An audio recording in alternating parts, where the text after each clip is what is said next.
Okay, today we're going to do a slide presentation, kind of a PowerPoint thing. We're going to talk about how to draw a snowman, and this goes with If Picasso Painted a Snowman, which is a book. So we're going to do an art challenge from the Dry Hollow Library. And before we read our book, If Picasso Painted a Snowman, we need to learn a little bit about some of the great painters. So when you decide to build or make a snowman or to paint a snowman, usually we take 3 circles and we arrange them to be a snowman that looks like this, right? We draw a bottom one, a middle one, a top one. There's a carrot nose, sometimes a hat, maybe a scarf. And so we've drawn a snowman this way our whole lives, right? But guess what? Do all snowmen look exactly like that? There's more than one way to make a snowman. Did you know that? What about these? These snowmen aren't even round. They're square. And these kids all had the exact same pieces of paper to make a snowman. Do they look exactly alike? No, because everybody has their own instinct. They have their own artist ability, right? They have what they want to say. One of these students might have just actually made a snowman. He knows what it feels like. He knows the cold on his face and his fingers. And another student might have just seen Frozen and tried to make Olaf, huh? So each one of these is different, but does that mean they're wrong? No, they are not wrong, because in art, you make what you want to make, right? Now, these artists all made a snowman. But do they look exactly the same? Frosty the Snowman's got legs. Olaf's got little tiny ones and a big tooth. And this snowman from Raymond Briggs, he's got kind of legs too. They look different, but they're all snowmen, right? Different artists do different things. Well, we are going to read the book If Picasso Painted a Snowman.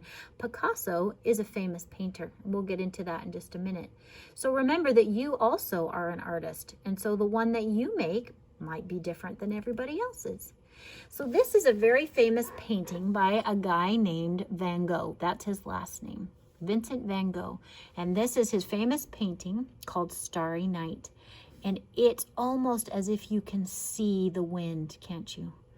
Nobody else before had really been able to paint a feeling in a painting. You know, you might paint a picture of a person or a place, but this one you can see that the wind is blowing the stars. Can you see that? It gives you a feeling of that wind. So he's very famous for that painting, and that'll come up in our book. This artist is famous. Her name is Georgia O'Keefe, and she paints a lot of flowers, and she uses a lot of animal skulls. She's from like the Southwest is where she likes to paint, like Arizona and New Mexico and those kind of places. So it will be a little different. Not big green things and castles, but she likes flowers and to use animal skulls and nature. Do you see the sky and those kinds of things? So this is a famous painting of Georgia O'Keefe's. This one is a famous painting by Andy Warhol. Andy Warhol took a picture of Marilyn Monroe. She was a movie star in the 50s, and he just did different colors of her face and put it in a big block, and it was super famous and sold for a lot of money because nobody had ever done that before. So that's what he liked to do to express his art. So that's Andy Warhol. Now, the reason we're showing you all these different artists is because you're going to see some snowmen painted as if these artists were the ones who painted the snowman. So this is Claude Monet, and he painted when it was called Impressionism. Impressionism, instead of being the exact thing that you see, it's kind of a hazy interpretation. So if you look really closely, you can see the brush strokes. And if you look up closely, you wouldn't even know what those things are, right?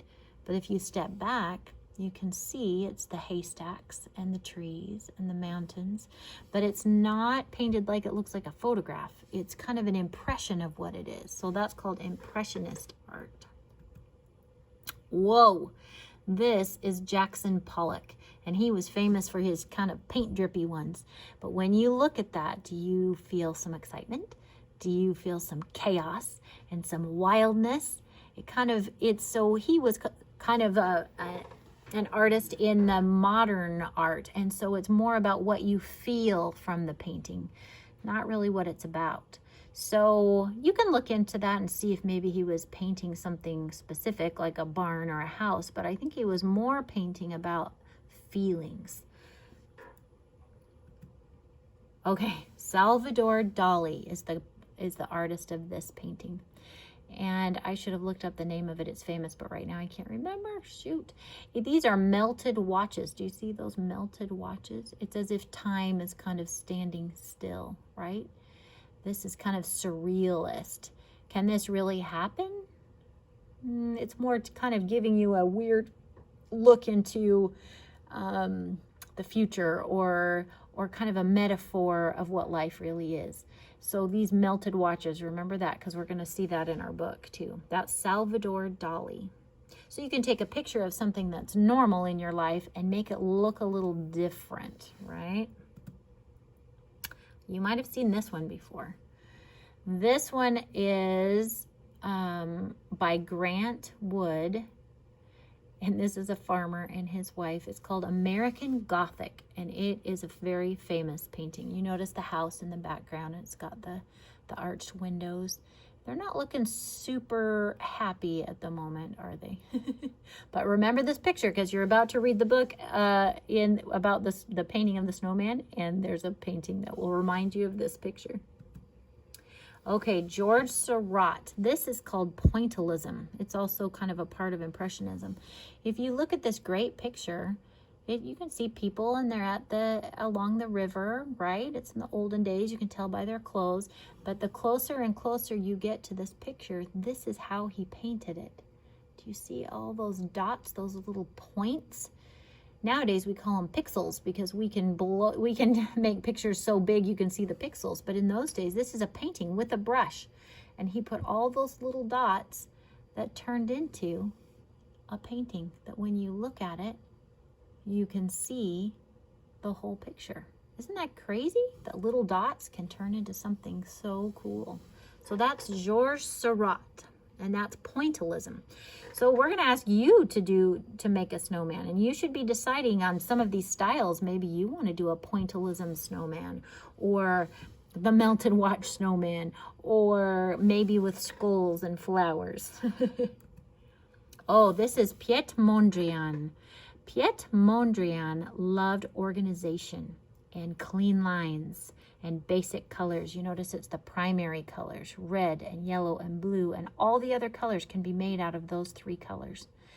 And the lines are I was going to say symmetrical, but they're really not symmetrical, but they're organized. He loved this kind of feel, and so he has a whole bunch of paintings that are just squares and rectangles and lines and these three colors.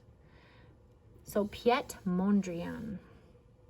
I don't know if I'm saying that right, but it's close. Oh, this is JMW Turner.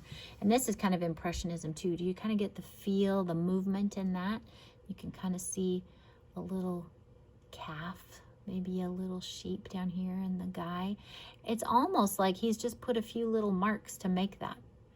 He didn't make it look exactly like a real calf, but you can kind of see there's water right here maybe. And I think that might be a boat. You almost have to kind of really look at it. There's some like castle ruins right here, and up here, is that the sun or the moon? And the clouds, is that a haze or is that the clouds? So you kind of have to interpret his a little bit and see what it says to you. So that's JMW Turner. Oh, here you go. Remember I told you that Pablo Picasso was a famous painter? These are the kind of paintings that he did. Now, does that look like your Aunt Diane? No.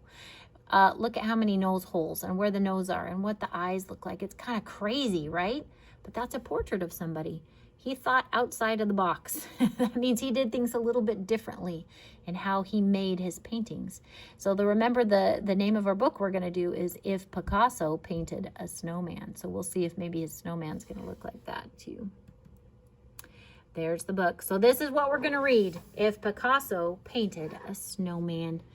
And after we get done reading the book, so now you've watched the slideshow, then you're going to watch the actual book. We're going to read that. And then you get to make your own snowman however you want.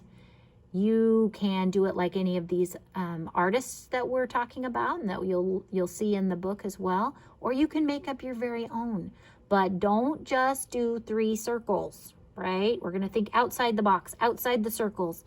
Think about how you see a snowman, how a real snowman might be, or maybe just the idea of a snowman. And if you just really try and you just can't do it and you just want to do 3 circles, you can do that too, because you are the artist, so you can do whatever you want. All right? Okay. I'm going to just see if there's another slide. There it is. What will yours be? So we're going to have you do one. You're going to get one from your packet pickup, or we'll send out emails and you can print it at your house, or there will be a box at the school up in the little flower box by the main office, and you can get a copy there if you'd like, and you can return them there as well. And we're going to display them in some windows, and that'll be in all the instructions that you get. And then you can show your parents. It'll be like an art show. All right? Okay, so enjoy the book and then be thinking about how you would like to draw your snowman. All right? Thanks, Vikings.